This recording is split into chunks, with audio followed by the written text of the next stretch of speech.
Hello, good afternoon, everybody.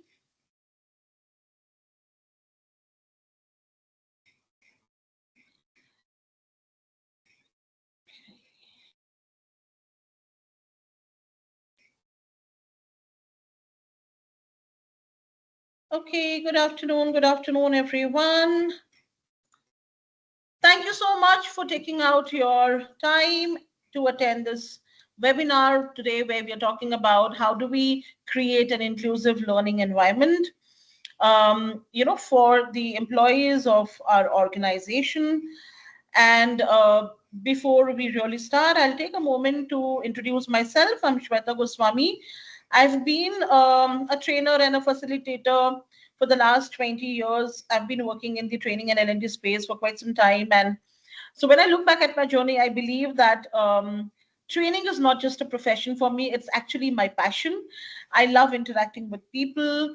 And I always believe that learning is a two-way process. So when I deliver certain sessions, I learn a lot through the participants as well. Okay. And in this 20 years of my career, I've trained various corporates like Coca-Cola, Maruti, Pidilite, Thermax, Kirloskar, Schaeffler, John Deere, and so on. And I'm super excited to be with you all here today to discuss and to talk, to have conversation about a very, very interesting topic. Okay. I think we have around 38 people. Okay, just allow me a moment to share my screen.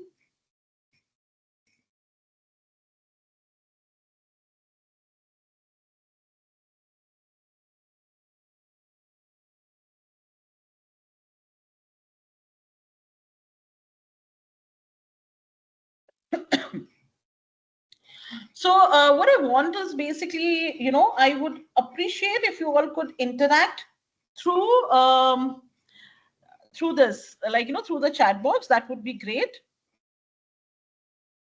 Allow me a moment. I'll just log in from another device so that I can keep a tab on all the chat activities that happens.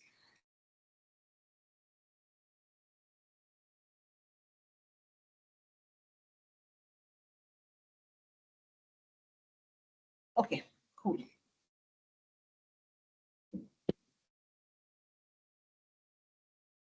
Okay.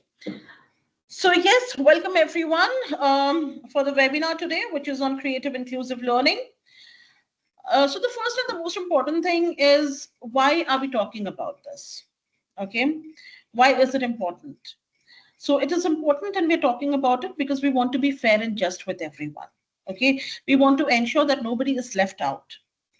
Yeah, I mean, I think this is the time where we're talking about DEI a lot, diversity, equity, and inclusion. And I think, the most important thing is that how do you create an inclusive learning environment? Okay, for all the L&Ds, because I very closely work with the L&D people, and the HR people. I know that this is one prima facie concern that each one of you is facing.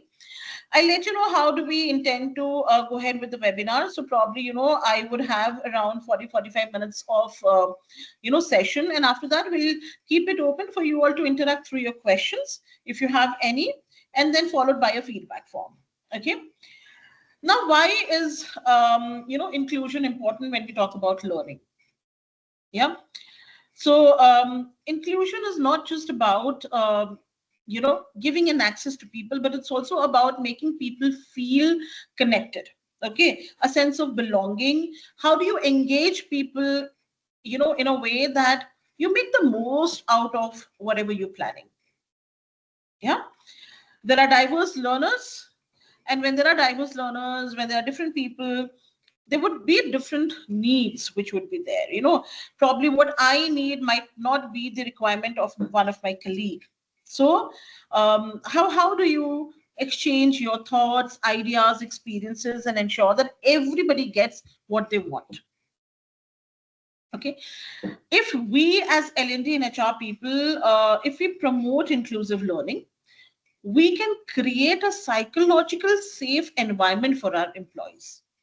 Okay, where each one of them feels that they matter the most. Okay, where each one of them feel that yes, they are being heard, okay, the organization is concerned about them and would like to deliver them what they need. Mhm.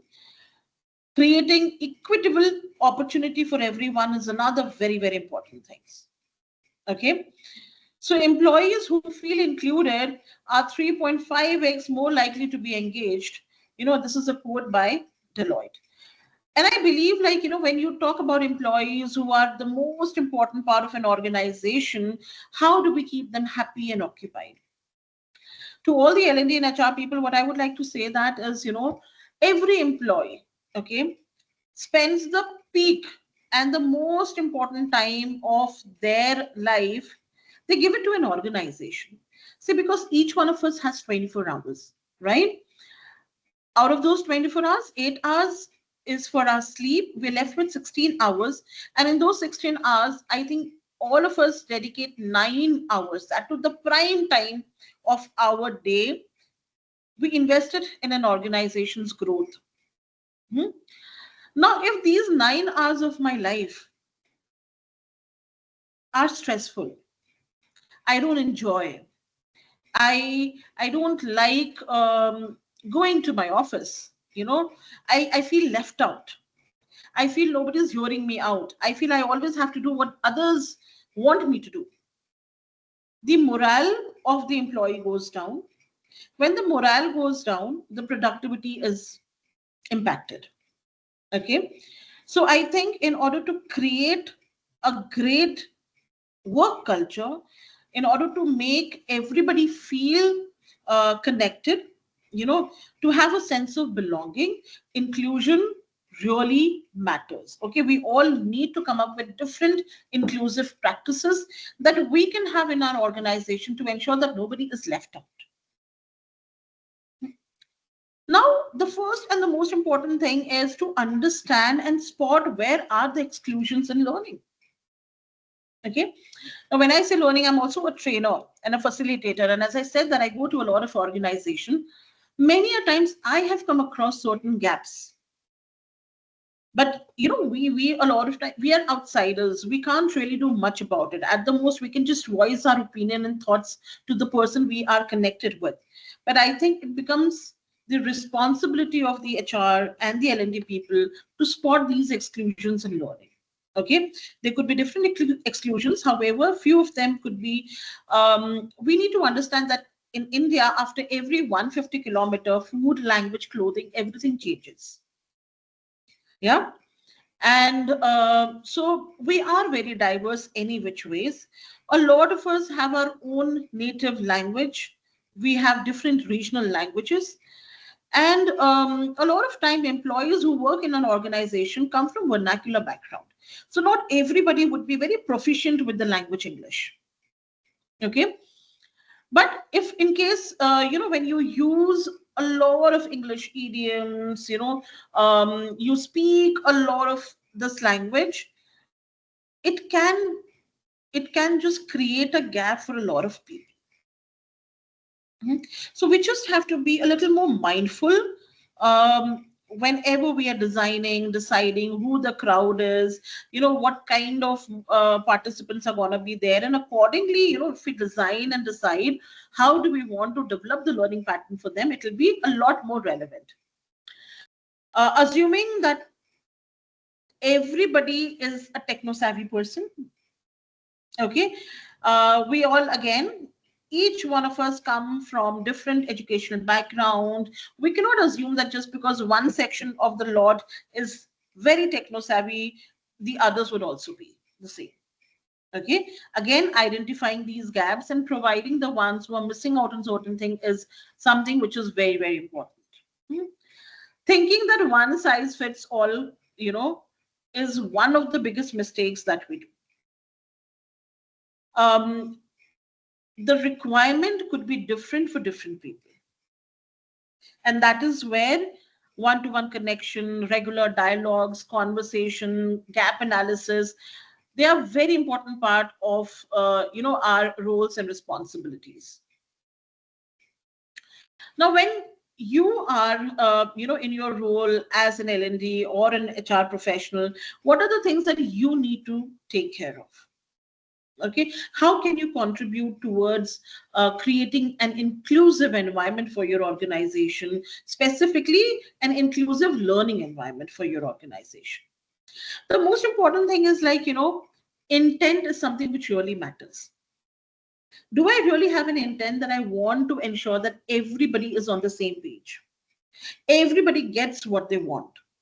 Or do I just want to do it as a mechanical process that, okay, fine, I need to, arrange a training workshop, and I just identify the trainer, I just put in people, I do not really understand whether who needs what, there's no training need and identification done.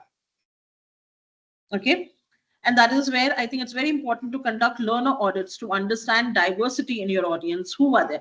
I have been in training workshops a lot of time where it's been very difficult for me to conduct a session because one section of my participants want me to speak a little in Hindi because they're not very proficient with the language English.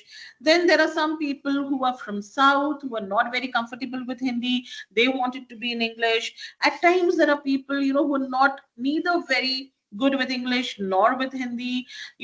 I have been I've been living out of Pune for almost like 20, 21 years now.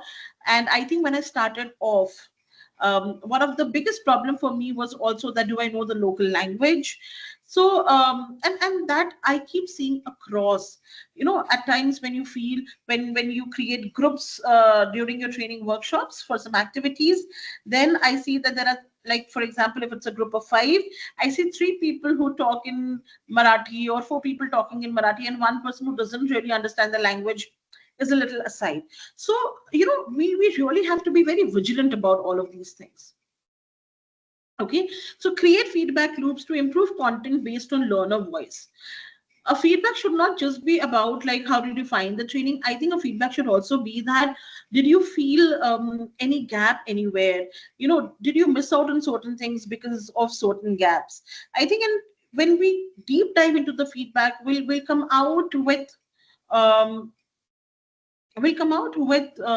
more realization of what needs to be delivered and how it needs to be delivered. Okay, as an L&D and HR professional, you can partner with DEI teams to embed inclusion into the learning life cycle. I know a lot of big organization where L&D is one team, HR is one team, and DEI is another team. So the roles and responsibilities are very clearly sketched out so that, there's no ambiguity. And the whole and sole role of the DEI team is to identify such gaps and create, learning environment based on that. So that can also be a great thing, a great initiative that we can start. We can have a role model inclusive behavior during facilitation and coaching. So a call to action for all you professionals would be, who might be left out and what can I do differently? There could be a lot of things which has been happening as a protocol, as a routine in your organization, and probably when you join, you the same protocols and routine. I think in order to create that difference, what is really very important is, you need to ensure that, is there something which is missing? And is there something that I can do in a different way? Okay. I don't really have to follow the same protocols. What can I do? So even if there is some minority people, how do I club them as well? Is something which is very, very important. Yeah. Um, nobody should be left out, even if that means one person, because then we are hurting the sentiments of that one person as well. And then we are missing out on the inclusivity factor. Okay, so we can start with learning the need analysis, how to be very inclusive with our design.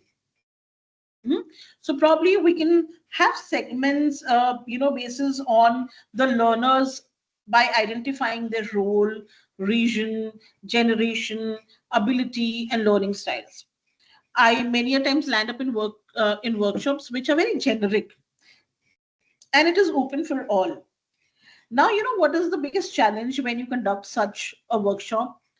What kind of examples, case studies should I do? because it is going to be that, my example might be relevant for a certain section and might not be relevant for the others. And there are very high chances of uh,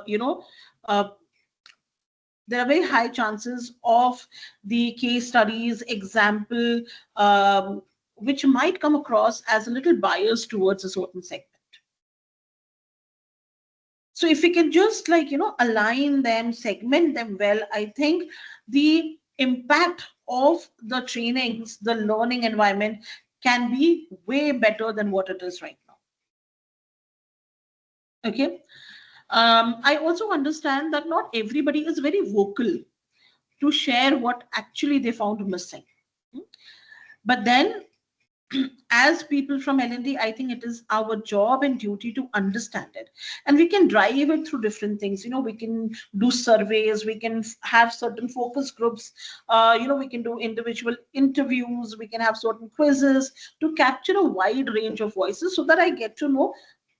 See, I would not say that we can at any point in time be 100% sure about something, but at least trying to reach that perfection level is what we can aim for. Okay. We may ask questions like, what makes learning difficult for you? What formats help you engage better? Different people are working on different time zones, they have different styles. So what works for them, is something which is very important, because what works for me might not work for somebody else. Like, I being a facilitator, I always say that I'm always very happy when I get an in-person classroom session. But I also know a lot of facilitators who are with me and they're very happy doing online sessions, So we are different people, we have different liking preferences, and our strengths are different. So it's all about respecting each other's space. Okay, we can build a culture which promotes relevant learning. Learning which is the need of the hour. Okay. During any kind of learning that we develop, whether behavioral, soft skills, technical, generic, company related values, I think we need to integrate a lot of local and multicultural case studies that can relate with the audience. A lot of times the case studies, the examples, probably are not very relevant to the audience for that particular workshop. So we have to integrate it in a way that everybody can relate to such things. Avoid content that assumes a Western, urban, or corporate worldwide. Again, this is basis on the understanding of what kind of an audience do you have. Okay, if the training is for people who are blue collared people, I think that is where we have to be very localized in our approach. Okay, because they'll only find it relatable when we go down to their level and talk to them about it.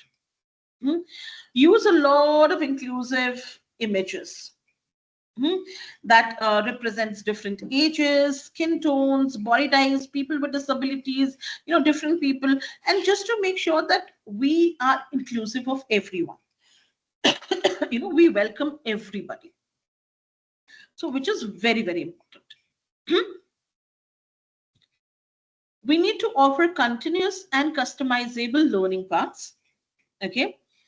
So don't force a single mandatory path. Allow for role-based and interest-based electives. I know a lot of organizations where what they do is, for this calendar year, they jot down certain topics based on their TNM. And what they do is they roll it out and ask their employees to choose the one that they want to attend first. Okay. Rather than making it mandatory for people, they ensure that choose something that you find interesting, because it's a very simple thing that if I have chosen something, if I'm interested, I will be there. Because see, I also understand the pain of L&D people that they do plan a lot of training sessions, a lot of different activities for their employees, but attendance becomes a challenge for them. Getting people attend becomes a challenge for them. And that is where I think we have to understand what is the culture of the organization, and a lot of time probably give a little free hand to people to choose, out of, let's say, the 5-10 topics that you've selected, that which one would you like to go ahead with first. Okay, and just make it like, you have to attend at least 3 4, so that it is their choice. They can choose the top 3 4 topics that they want to learn and cover, rather than it becoming forceful. Okay.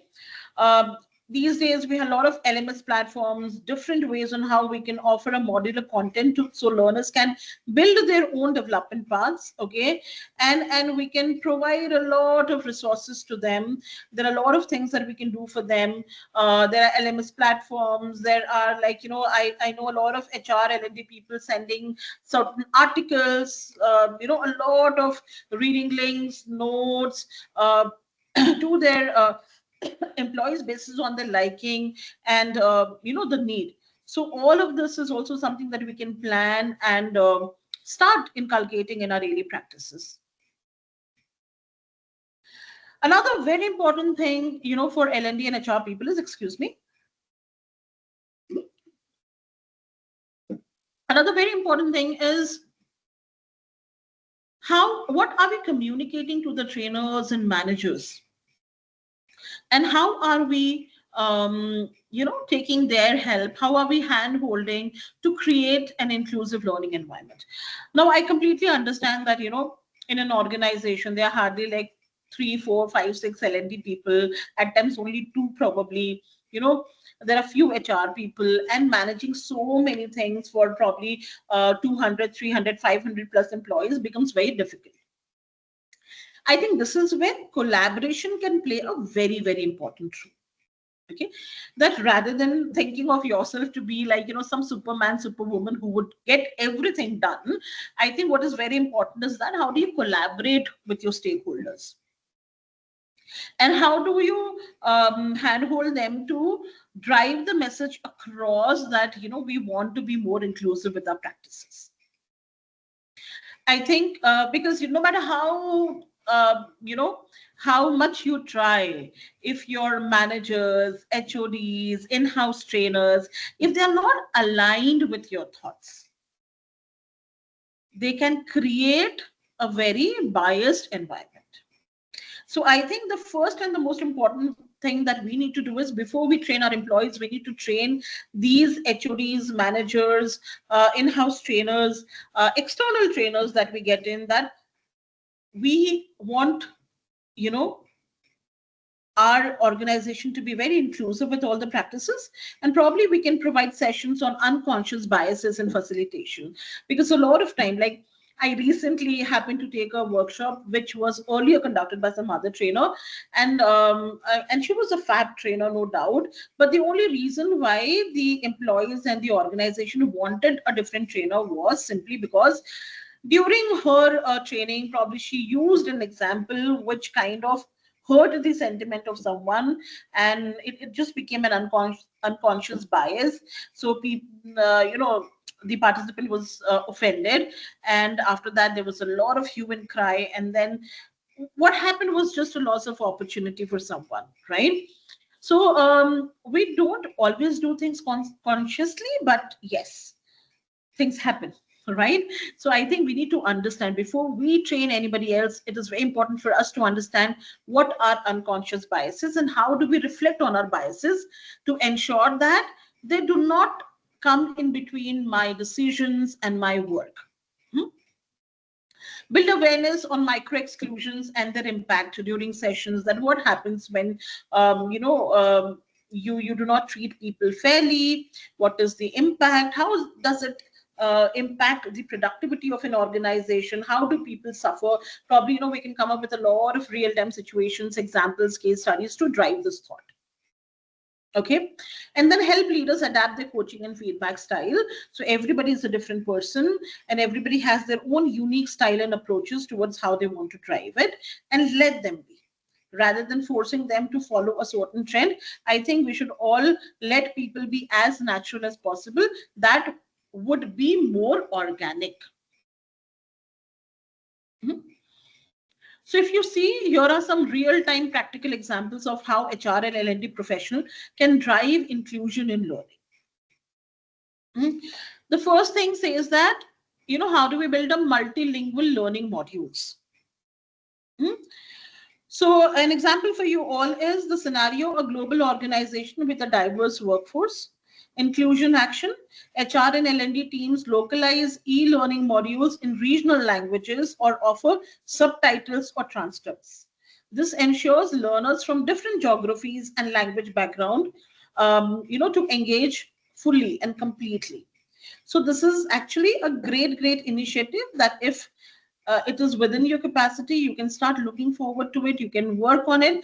This also depends on case to case. What kind of employees do you have? There are a lot of MNCs these days where you have people working from across the globe, right? I think after COVID in India itself, we have a lot of people who work from different parts of India, and language is always a barrier, a challenge for a lot of us. So this is where we can take some initiative to localize the e-learning modules, or come up with some kind of subtitles or transcript, and ensure that everybody is able to take the best and the most out of it. Okay. So example could be provide learning content in multiple languages across its global location. The second one is diverse facilitator panels. Okay. So for example, leadership development programs. What could be an inclusion action? HR can intentionally curate trainers and guest speakers from varied genders, ethnicities, age groups, and abilities. This allows learners to see different perspectives and role models. So rather than sticking around with just one set of a trainer, or a lot of time L&D and HR people are connected with certain consultancies, and then they prefer getting trainers from there. But yes, even in that case, what you can request is, we would like to explore different trainers. We would like to, even though the first trainer was great, I would also like to hear the same thing from someone who's much younger, someone who's way more senior, somebody who comes from the industry, somebody who's got a different perspective, a different thought. So that way is what happens is you are automatically creating an inclusive environment, and also creating opportunities for everyone to look at things from different perspectives. Okay. So invite leaders from diverse communities to speak during L&D sessions to ensure representation. Because a lot of time in organization, I've seen people always want somebody with gray hair, somebody who's very, with a lot of experience, and they carry themselves in that ways. I think because just to show that, the person who you've invited as an eminent speaker comes with like a great body of work and experience, and is just the right person for this thing. I personally have heard a lot of youngsters speak and make more sense to me. Hmm? Because they come from a different perspective, they come from a different space, they would have different examples, they would probably talk about things, because in every organization you have mixed crowd today. So last month, there was a requirement where the L&D person wanted to create a training program for their managers on how to handle the Gen Z crowd. Now, why do you think this topic came up with? Okay. Why do you think an organization needs to, design a training program for managers on how to handle the Gen Zs? If you understand the core for this need, the core is people are not inclusive, right? Probably the gap has been analyzed, where I think the young people cannot relate with the way their bosses work because they come from different school of thoughts, right? The young people feel that the company or the manager follows a very orthodox, routine, monotonous way of doing things. On the other hand, the managers, the HODs might think that these young people are not as serious as we were. They are not as, dedicated as we were. Mhm. These young people talk too much. They take a lot of breaks while they are at work. Hmm? They are not very connected. Hmm?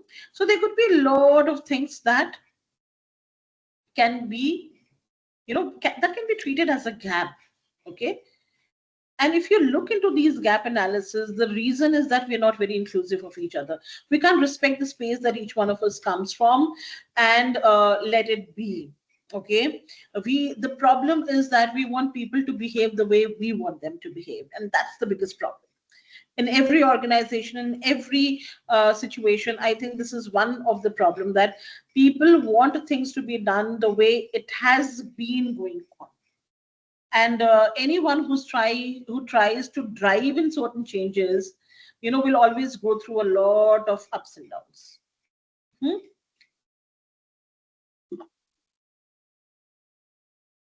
So what we can do in such a situation is we can invite leaders from diverse communities to speak during L&D sessions to ensure representation. um, a couple of months back, I was in a conversation with one of the organization where the HR person had requested that can we do a workshop on inclusive, and that is specifically for the LGBTQ community. That if you want to hire someone from the LGBTQ community, how the other members, employees of the team should accept them, be more inclusive of them. And that is while speaking, she told me that the biggest challenge is that in my department itself, there are two people who are not very welcoming to this idea. So how do I float this around, to the other employees of my organization? So we have to get rid of these biases, stereotypes, preconceived notions that we have about people. And this has to be driven. We cannot keep people in boxes. We have to come out of it. We can develop a flexible learning pathway. Okay. So employees at different life stages or work schedule. So what could be an inclusive action? Offering on-demand content, micro-learning, and self-paced modules to accommodate caregivers, part-time employees, and neurodivergent learners. So in an organization, you might have people, employees who come from different stages of life, okay, and work schedules. How do you accommodate them all?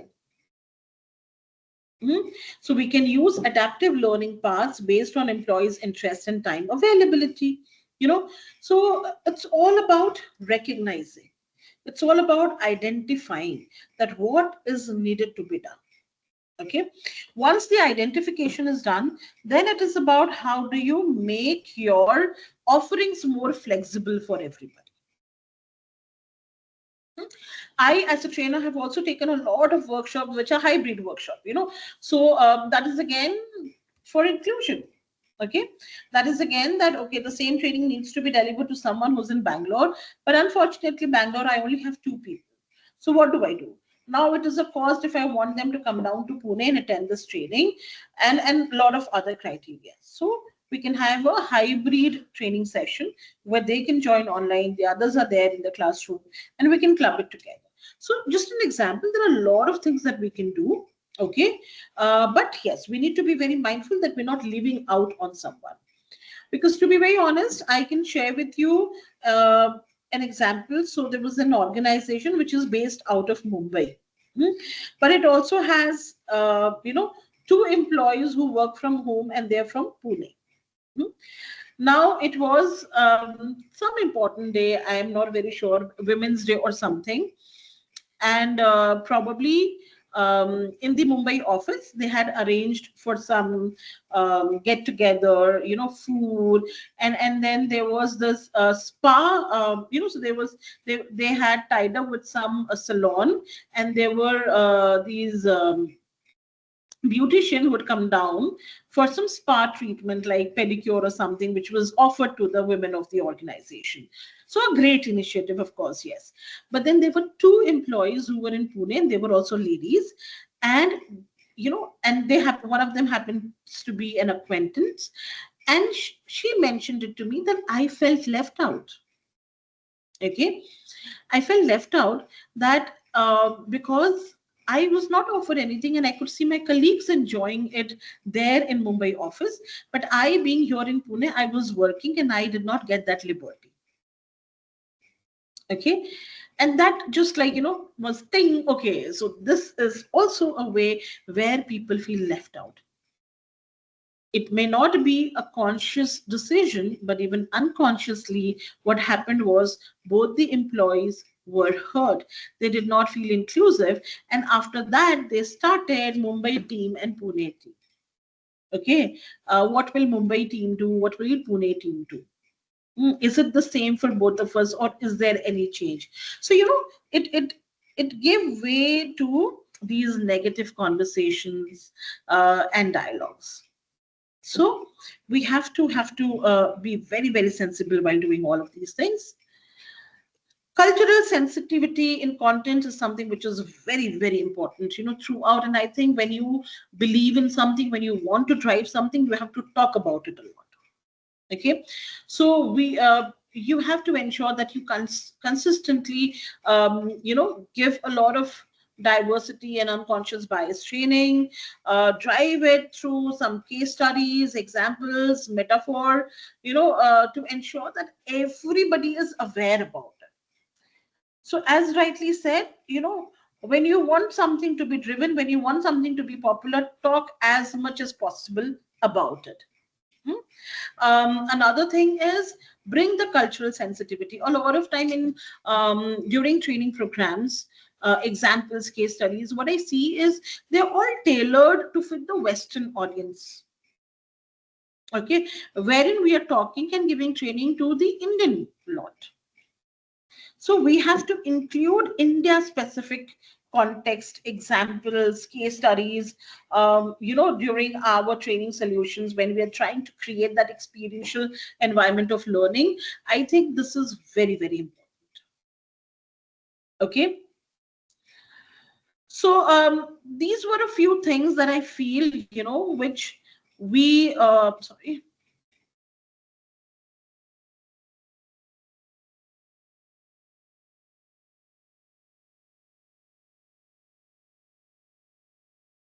Hello.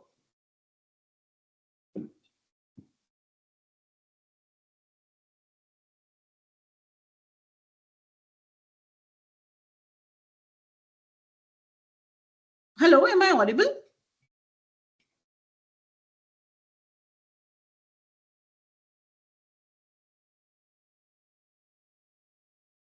Okay, yeah. I just thought that, I felt that I probably was logged out or something. So these are few things, that comes to my mind when I talk about inclusive learning practices that we need to inculcate so that, we can drive it very positively and make everybody feel and give everybody a sense of belonging.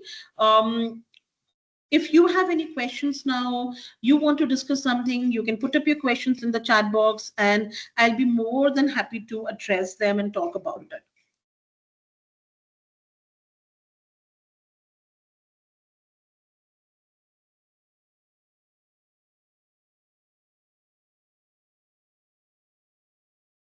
I'm waiting for the questions.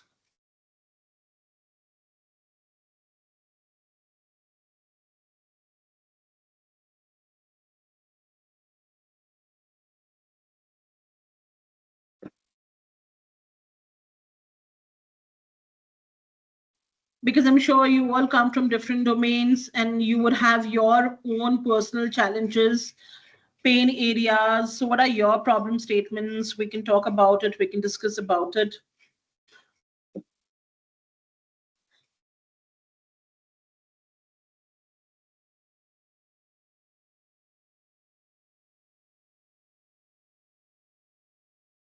I am waiting for the responses.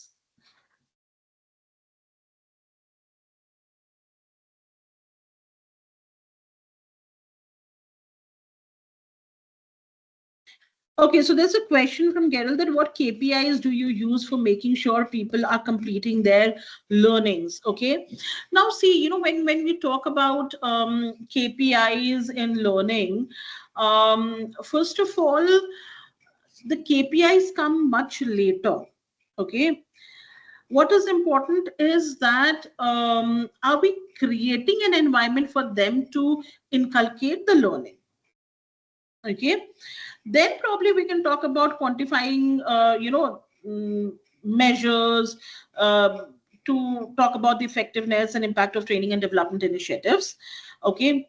Um, so there are like, there are some tools, there are some assessments that you can do.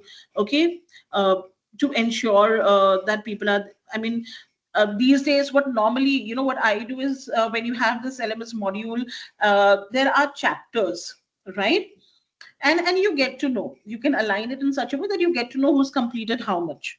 So that's also a very, very smart way of identifying how are the learners, how much are they contributing to it, how much are they doing it. Mhm. So that is one way of doing it. Okay, what was the other question?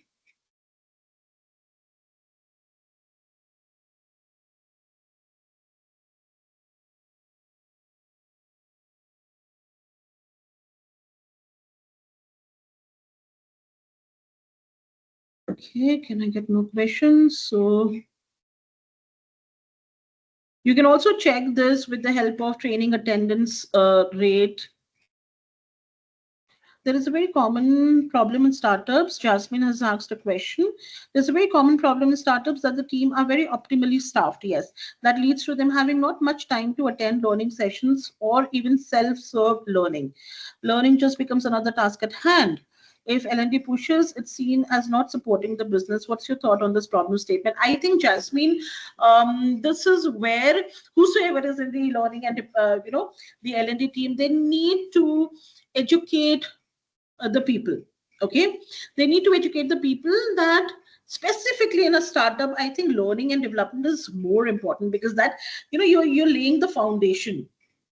Okay, and that is why it's very, very important that trainings are not just a tick mark. Okay, and I think the scenario has changed a lot after COVID. But again, when you get into regular performances dialogues with your team, with the seniors, identify the missing links. What is the pain problem? Okay, and I do understand that people are very hard pressed on time, but how do you make it fun and engaging? Okay, so probably you have to come up with your own ways. So I am right now delivering sessions for a startup. So yes, they say that, one day, 2 day training for our employees is next to impossible, Shweta. We can't do that, but we do want to create a culture of learning here. So what can we do? So what I've done is I've created capsule programs for them, 90 minutes to 120 minutes. Okay, so small capsule programs. Okay, that can be delivered to them. Now what they do is, the most interesting thing was when I went for the first day of the training session. So they had a nice, snacks arranged for everybody post the training session. Okay, that was just like a small way of motivating the employees that, hey, so what they did is, we'll take 1 hour of work and 1 hour of their personal time. So the training is scheduled like, 5:30 to 7:30 in the evening. And we understand that you waited longer, so 7:30 we ensure that everybody gets a good meal, and then people go back and they talk about it. They kind of make it very, very inclusive. So I think, such small steps can also be taken. And then see how it is impacting. I think what is very, very important is for all the L&D and HR people is, after the training, what is very important is the takeaways and implementation. Okay, so how do you roll out the action plan is something which is very, very important. Like after my training sessions, I make them fill an action plan that out of the workshop, what are the 2 things that they have liked the most and how are they going to implement at their workplace. Okay, they write it down and it's recorded. Yeah, and it is shared with their respective managers also. And then probably, a skill sprint session can be done to understand their success stories, that what difference have they made. We can have dialogues and conversation with the senior people that, do you see some change? If yes, great. If no, what is the barrier? So it's a continuous effort. So we can engage in such strategies, to ensure that the impact of the training is much more. Hmm? Okay, Balakumar says making the employees to wellness or any session external has always been difficult. Kindly ask for your direction. It is all how you drive it. Okay, if you just create it as a calendar invite and throw it their way, probably everybody would come up with their own excuses of not attending it. Hmm? But if you create that culture, if you first get into regular dialogues, conversations, create a scene of why it is important, why you're driving it, always ensure that you block the calendar, you choose the dates wisely. Get into a proper dialogue and conversation, that how many people would be available, is there something more important lined up. So recently I went for a training session. We were expecting around 25 participants, but there were only around 14 participants. And when I asked the reason, the date that they had chosen was their audit day. So obviously a lot of them were not available because audit is also important. So likewise, you have to see to it that, are you choosing the right date, right time? Are you creating a mindset in them that why to be adaptive of these things? And then probably, and then keep trying. Don't stop it just because, I tried once and I did not get a good response. We have to be a little persuasive and consistent in our approach. Any other questions?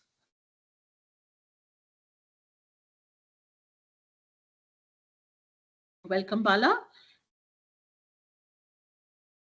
Yeah, Gerald, time of training. I, being a trainer for the last 20 years, trust me, it's a big letdown, when you enter a training room and you expect the room to, at least because you've planned your activities and other things, because I have got, I've got the confirmation of 25 participants, and you enter the training room and you see, oh, there are hardly 15. Now you have to change a lot of your activities. Plus, how do you create that atmosphere, environment? You have to put in more energy. And apart from all of this thing, I think the entire effort of arranging the training goes in vain if you do not get the numbers. Hmm? And I know the pain of the L&D people. So it's very, very important that when you are finalizing the date and the time, please look into all these things. Whosoever you are, inviting, never have any training sessions during, the long weekend type situation. And in fact, not even a day immediately after it. Okay, I always, like, I'm the one, I tell my clients that, hey, I don't think so this is the right day. Okay, a lot of organization work hybrid these days. So when they're working hybrid, what I tell them, I say, see, try and avoid Mondays and Fridays, because I've seen it a trend that people then, after Sunday, if they have traveled somewhere, they would prefer working from home on a Monday, or if they have some plans, they prefer, Friday as a work from home things. So a lot of things that you have to keep in mind when you try, because you also want maximum participation, right? Okay, Gerald is asking, what activities, icebreakers do you use to engage participants? So there are plethora of it. There's speed networking, there's bingo, there's like, whom do you resonate with? Okay. There are a lot of physical activities, game. There's this quiz, there's this puzzle activity, there's this tower building. There's so many activities which you can engage people, again, depending on what is the context. Okay, I always believe that activities should be a connection to the topic that you are going to take forward. So, what is the topic? And try and connect your icebreaker so that they can act as a strong debrief for you to set up the context and the concept for your workshop or training. Okay. Any other questions? Welcome, Gerald. Any other question?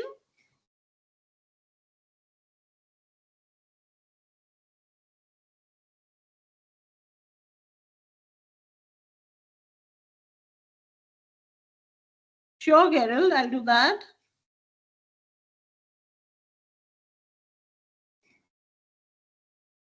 Did that right away. Yes.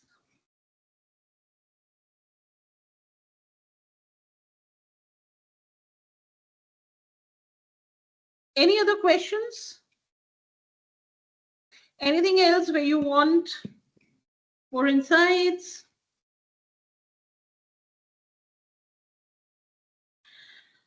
Okay, so I think if not, then I would just say that thank you everyone for your time. I hope you found this session engaging and interesting as well. I hope it helped you to curate your thoughts in some or the other ways. You also have a feedback form there. I'll be more than happy if you could fill that up. And with that, then probably I'll sign off. In some time, I'll wait for another 2-3 minutes. In case you have any other questions, feel free to ask.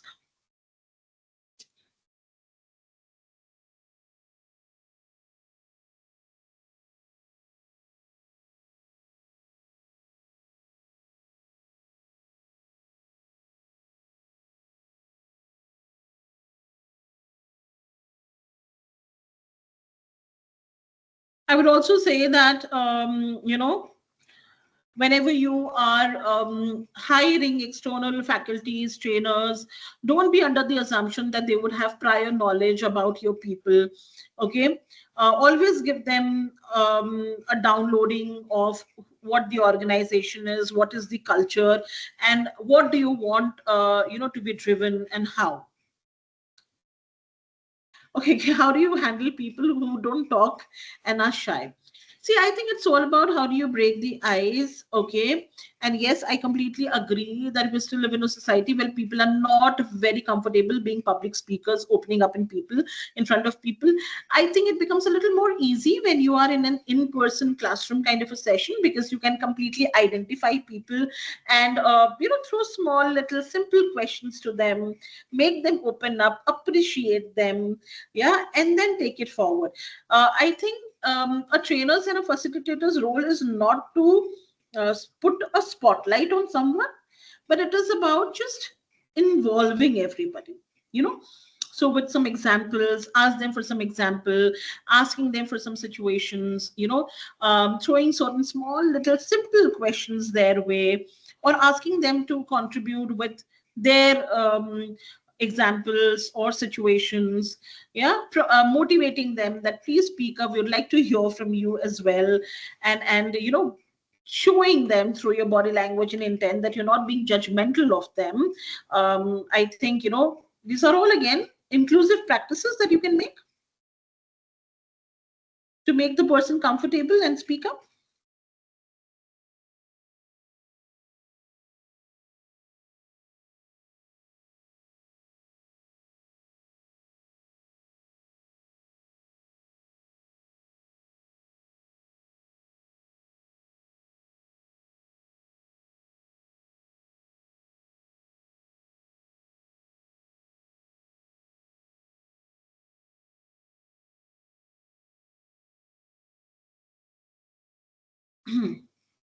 Great, then. Thank you so much, everyone, for taking our time and being with me. I wish you all the best and you all have a great day ahead. Thanks a lot, everyone. Hey, welcome, Carol. Thanks a lot. Thanks, Hima Malini. I loved your name.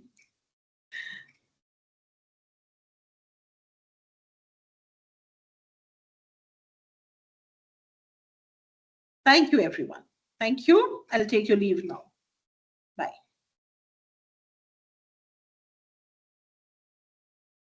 Thank you. Thank you, Manali, Mohammed, Hana.